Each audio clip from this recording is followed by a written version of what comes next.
தேசமயம் ஏகம் திட்டித்த மகாபர இந்திர நாராயணர் ஐயா நிச்சயித்தபடி அல்லாது மனிதர் நிச்சயித்தபடி அல்ல ஐயாவை. அன்பு குடி கொண்ட சான்றோர்குல மக்களுக்கு என் இதயபூர்வமான வணக்கத்தை தெரிவித்துக் கொள்கிறேன். ஐயா என்றால் யார்? இதை அறிந்தவர்களும் உண்டு, அறியாதவர்களும் உண்டு. இந்த பிரபஞ்சத்தை படைத்து காத்தருளும் பரம்பொருள்தான் ஐயா. ஐயா கோடான கோடி நாமங்களை கொண்டவர். அவரவர்களின் அறிவுக்கு எட்டியவாறு பல்வேறு நாமங்களை சூடி அவரை வழிபடுகிறார்கள். அல்லாஹ் என்றும், கர்த்தாதி கர்த்தன் என்றும், ஈசன் என்றும், மகா விஷ்ணு என்றும், கந்தன் என்றும், தாய் என்றும், தந்தை என்றும், ஆதி என்றும், ஜோதி என்றும், இன்னும் அவரவர்களுக்கு ஏற்றவாறு பல்வேறு நாமங்களை சூடி அவரை வழிபடுகிறார்கள். உன் மனதில் நீ எதை தெய்வமாக நினைக்கிறாயோ அதுவாகவே இருந்து ஐயா உனக்கு அருளுகிறார். அவரவர் நினைப்புக்கு தக்கவாறு இருப்பேன் நான் சுவாமி என்று அகிலம் சொல்லுகிறது. 4 வேதங்களிலும் நான் வருவேன் கண்டாயோ? ரிக்வேதம், யஜுர்வேதம், சாமவேதம், அதர்வண வேதம் ஆகிய வேதங்களுக்கெல்லாம் தலைவனாக இருப்பதோடு அதையும் தாண்டி நிற்கிறான். பல்வேறு நிலைகளில் நமக்கு காட்சியும் தருகிறான். அவனுக்குள் ஒரு உறவையும் நமக்கு காட்டுகிறான். அம்மையப்பனாக, தந்தை மகனாக, உதாரணமாக தந்தை மகனாக ஈசனையும் முருகனையும் எடுத்துக்கொள்ளலாம். முருகன் திருமாலுக்கு மருமகனாகவும், ஈசனுக்கு திருமால் மைத்துணனாகவும், பார்வதிக்கு அண்ணனாகவும், மகாலட்சுமிக்கு கணவனாகவும் நமக்கு தெரியும். இவை அனைத்துமே ஐயாவின் கோலங்கள் என்பதில் எந்தவித மாற்றமும் இல்லை. இதை நான் எனது கருத்தாக சொல்லவில்லை, ஆதாரபூர்வமாகத்தான் சொல்லுகிறேன். யுகா யுகங்கள் தோறும் ஆண்டவன் எப்படி இருந்தான், எவ்வாறு அவதாரங்கள் மேற்கொண்டான் என்பதை ஞானிகள் மூலமாகவும் சித்தர்கள் மூலமாகவும் நாம் ஏடுகள் வாயிலாகவும் அறிந்து கொண்டோம். இவை அனைத்தும் ஐயாதான் என்று அகிலத்திரட்டு என்னும் ஞான கருவூலம் மூலம் சொல்லுகிறேன். ஆண்டவன் எதனால் அவதாரம் எடுக்கிறான்? எங்கு அதர்மம் தலைவிரித்து ஆடுகிறதோ அதை அழித்து தர்மத்தை நிலைநாட்டுவதற்காக அங்கு தோன்றி வருகிறான். அப்படி எடுத்த அவதாரங்களில் கலி என்னும் மாயை அழித்து மக்களை எல்லாம் ஒரு குடைக்குள் வைத்து அரசாள எல்லாம் ஒன்றாகி வந்தவர்தான் ஐயா. அப்படிப்பட்ட பரம்பொருளை வழிபடக்கூடிய வழிபாடுதான் ஐயா வழி. இது சாதாரண வழியே அல்ல, உயர்ந்த வழி. சாதி மத பேதமில்லா சமத்துவ வழி, ஏற்றத்தாழ்வுகள் இல்லாத வழி, எல்லா உயிரினங்களுக்கும் அம்மையும் அப்பனுமாக இருந்து காட்சியளிக்கும் இறைவழி. தன்னை விட சிறியவனாக இருந்தாலும் இல்லை, தன்னை விட பெரியவனாக இருந்தாலும் ஐயா என்று அன்போடு அழைக்கும் வழி. ஐயா வாருங்கள், ஐயா அமருங்கள், ஐயா அன்னம் குடியுங்கள், ஐயா சடவாருங்கள் என்று உயர்ந்த நற்குணத்தோடு பேசி அழைக்கும் வழி. தேசியத்தையும் தெய்வீகத்தையும் வளர்க்கும் வழி. இங்கு எல்லோருமே சமமாகத்தான் மதிக்கப்படுகிறார்கள். பெண்களும் அம்மா என்றேதான் அழைக்கப்படுகிறார்கள். ஆத்திகனாக இருந்தாலும் நாத்திகனாக இருந்தாலும் பிறருக்கு உதவ வேண்டும் என்ற எண்ணம் இருந்தாலே அவன் ஐயாவளிக்காரன் என்பது உண்மை. அறம் செய்ய விரும்பு என்றாள் அவ்வை. தர்மம் பெரிது தாங்கீரு என்று அகிலம் சொல்லுகிறது. நீ தர்மம் செய்ய உன்னால் முடியாவிட்டாலும் தர்மம் செய்ய வேண்டும் என்ற எண்ணம் இருந்தாலே போதும், இந்த உலகம் அமைதி பெறும். தெய்வம் பொதுவானது, எல்லோருக்கும் உரியது. எல்லாவற்றையும் படைத்த இறைவன் ஒவ்வொரு யுகங்களிலும் அவனை அறிந்து கொள்ளவும் மனிதர்களின் வாழ்க்கையை மேம்படுத்தவும் எவ்வளவோ ஞான நூல்களை தந்துள்ளான். பைபிள், குரான், ராமாயணம், மகாபாரதம், பெரிய புராணம், கந்த புராணம் இன்னும் பல நூற்களையும் தந்துள்ளான். ஆனால் கடைசியாக அருளி தந்த ஆகமம்தான் அகிலத்திரட்டு அம்மானை. இது சாதாரண நூலே அல்ல, ஞான கருவூலம். மனிதர்களை பிறப்பிறப்பு இல்லாத பேரின்ப நிலை அடையச் செய்யும் அமிர்தம். இது ஆணவம், கண்மம், மாயை இவற்றால் சிக்கித் தவிக்கும் கோடான கோடி ஜீவன்களை அவற்றிலிருந்து விடுவிப்பதற்காக அருளப்பட்டது. ராமாயணத்தில் ராமனை மட்டும் அறிந்து கொள்ளலாம், மகாபாரதத்தில் கண்ணனை அறிந்து கொள்ளலாம், பெரிய புராணம் மூலமாக ஈசனை தெரிந்து கொள்ளலாம், கந்தபெருமானை கந்த புராணம் மூலமாக அறிந்து கொள்ளலாம், வேத ஆகமத்தின் மூலம் கர்த்தாதி கர்த்தரை அறிந்து கொள்ளலாம், அல்லாவை குரான் மூலம் தெரிந்து கொள்ளலாம். ஆனால் அகிலத்திரட்டு அம்மானை என்னும் ஆகமத்திலிருந்து எல்லாவற்றையும் தெரிந்து கொள்ளலாம். இதில் இல்லாதது எதிலுமே இல்லை.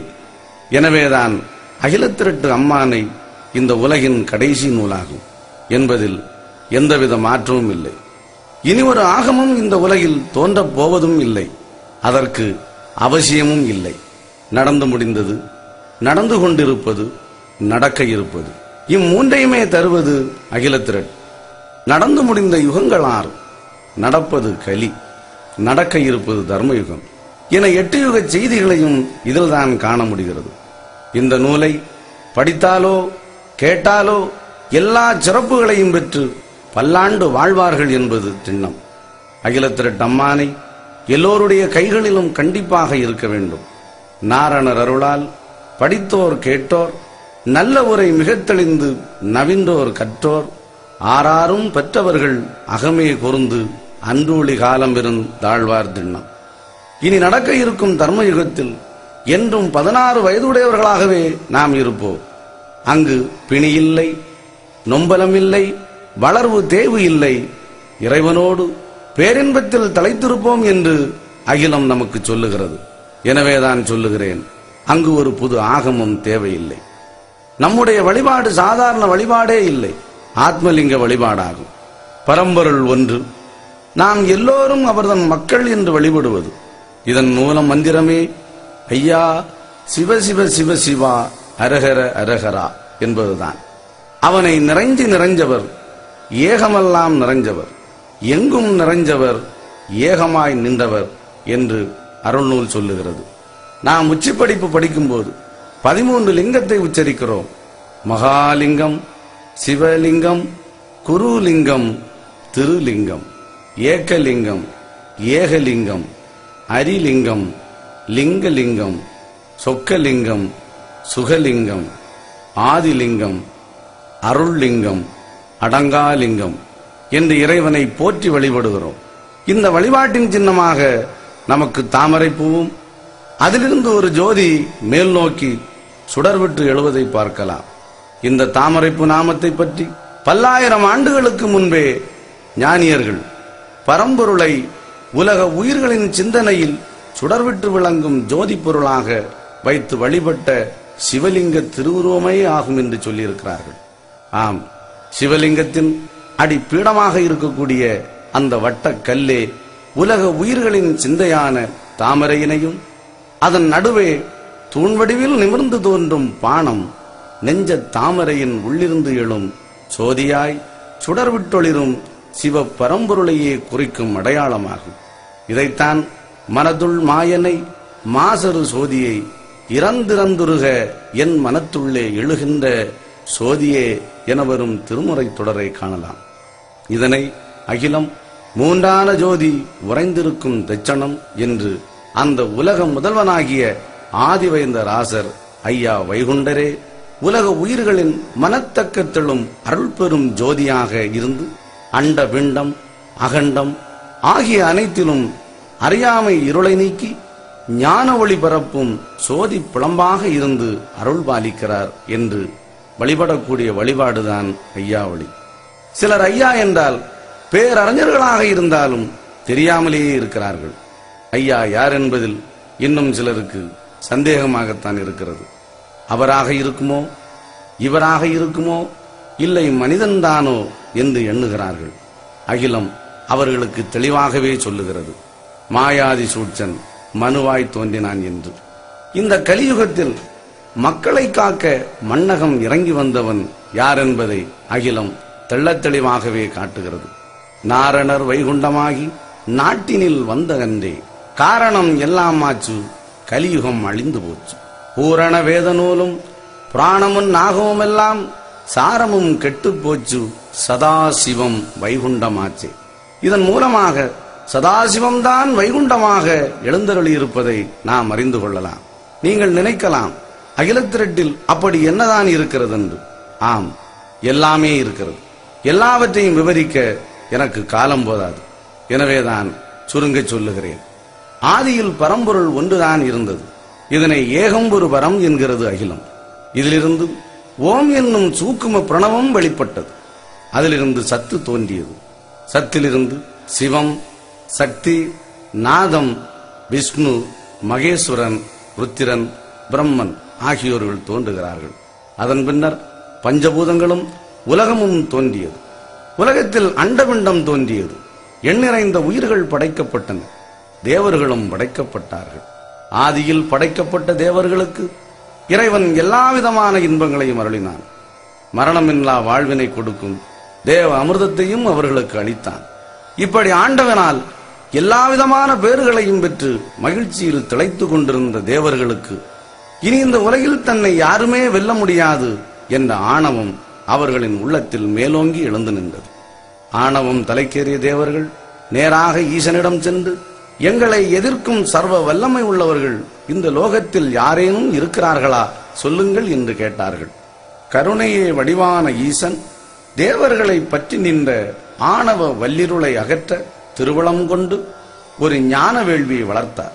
அந்த வேள்வியில் தேவர்களை பற்றி நின்ற ஆணவ அழுக்குகளெல்லாம் ஒன்று திரண்டு குரோனி என்ற அசுரனாக வெளிப்பட்டது. குரோனி என்ற மகா அசுரன் பிறந்ததும் அதற்கு நீடிய யுகம் என்று பெயரிட்டார்கள். குரோனியை ஈசன் இந்த மண்ணிலே வாழச் செய்தார். அறமறியாத அநியாயக்கேடன் பாவச் செயல்களையே செய்ய துணிந்தான். பசியால் கடல் நீரை விழுங்கினான். மேலும் இந்த மண்ணெல்லாம் பறந்து விரிந்த குரோனி விண்ணையும் விழுங்க முற்பட்டான். குரோனியின் இந்த மாகொடிய செயலினை கண்ட திருமால் மண்ணுலகம் புகுந்து சிவனை நோக்கி தவம் இருந்தார். சிவனும் காட்சி கொடுக்க திருமால் அவரிடம் குரோனியை 6 துண்டுகளாக வெட்டி கொள்ள வரம் கேட்டார். அதற்கு ஈசன், இவனை 6 துண்டுகளாக வெட்டினால் அந்த 6 துண்டுகளும் 6 யுகமாகி ஒவ்வொரு யுகத்திலும் அரக்கர்களாய் தோன்றி உமக்கு எதிரியாகவே பிறப்பார்கள். அது மட்டுமல்ல, அவனது உதிரத்திலிருந்து தோன்றும் அரக்கர்கள் அவனுக்கு துணை நிற்பார்கள். நீரே யுகங்கள் யுகங்கள் தோறும் அவதாரம் செய்து இந்த அசுர குணங்களையெல்லாம் முடியடிவேறில்லாமல் முழுவதும் அழித்து நடுத்தீர்ப்பு செய்து தர்மயுகம் படைத்து ஆளுவீர் என்று வரம் அளித்தார். இந்த 6 துண்டுகளும் அரக்கர்களின் 6 யுகமாக மாறுகிறது. அவை சதுரயுகம், நெடிய யுகம், கிரேதாயுகம், திரேதாயுகம், துவாபர யுகம், கலியுகம். இப்படி அரக்கர்கள் யுகாயுகங்கள் தோறும் புறப்படுக்க மாயவன் அந்த அசுர சக்திகளை அழிப்பதற்காக பல்வேறு நாமங்களை கொண்டு அவதாரம் செய்து அளிக்கிறான். சதுர யுகத்தில் குண்டோமசாலியாக படைத்து அவனை திருமாலாக இருந்து அளிக்கிறார். அடுத்து நெடிய யுகம் தோன்றுகிறது. அதிலே தில்லைமல்லான், மல்லோசி வாகனன் என்ற அசுரர்கள் பிறந்தார்கள். அவர்களை திருமால் கடலில் தோன்றி அம்பினால் அழித்து நெடிய யுகம் முடித்தார். கிரேதாயுகம் தோன்றுகிறது. குரோனியின் 3வது துண்டு படைக்கப்படுகிறது. சூரபத்மன், சிங்கமுகாசூரன் பிறக்கிறார்கள். ஆணவம் தலைக்கேறிய நிலையில் தேவர்களை தம் அடிமைகளாக்கி வேலை கொண்டார்கள். இந்த யுகத்திலேதான் நாராயணம் கந்தனாக அவதாரம் எடுத்து வீரவாகு தேவரை தூது அனுப்புகிறார். அவன் கேட்கவில்லை. ஆணவம் அவன் கண்ணை மறைத்தது. தூதனாக வந்த வீரவாகுவிடம் சூரன் சொல்லுகிறான், ஆரடா நீதான் அறியாயோ என்பலங்கள், பாரடா உந்தன் கந்தன் படுகிறதை என்று சொன்னான். இதனை அறிந்த எம்பெருமான் கந்தனாக அவன் முன் நின்று உரைக்கிறார். சூரனே, வம்பில் இரவாதே, வாழ்விழந்து போகாதே, தம்பி தலைவன் தளமும் இளவாதே, பற்ப கிரீட பவுசும் இளவாதே, அற்பம் இந்த வாழ்வு, அநியாயம் விட்டுவிடும். நீ மரணமடையும் போது கூட நன்மைதான் கூட வறுமை அல்லாது திண்மை வராது, தேவர்களையும் விட்டுவிடு என்றார். அவன் மறுத்து கூறுகிறான். சூரனை வேளாலே கொன்றார். அந்த யுகமுடைய காலம் இருந்தது. இரணியன் படைக்கப்பட்டான். தான் என்ற இருமாப்பு பிரகலாதனாக இருந்து புத்தி சொன்னார். கேளாமையால் மாண்டான். நாராயணம் நரசிங்கமூர்த்தியாக தோன்றி அவனை அழித்தார். பொதுவாக மனிதர்களுக்கு ஆணவம் இருக்கக்கூடாது. ஆணவம் நல்ல செயல்களை செய்ய விடாது. ஆணவக்காரர்களின் முடிவு இப்படித்தான் இருக்கும் என்று ஆண்டவன் நமக்கு புரிய வைக்கிறான்.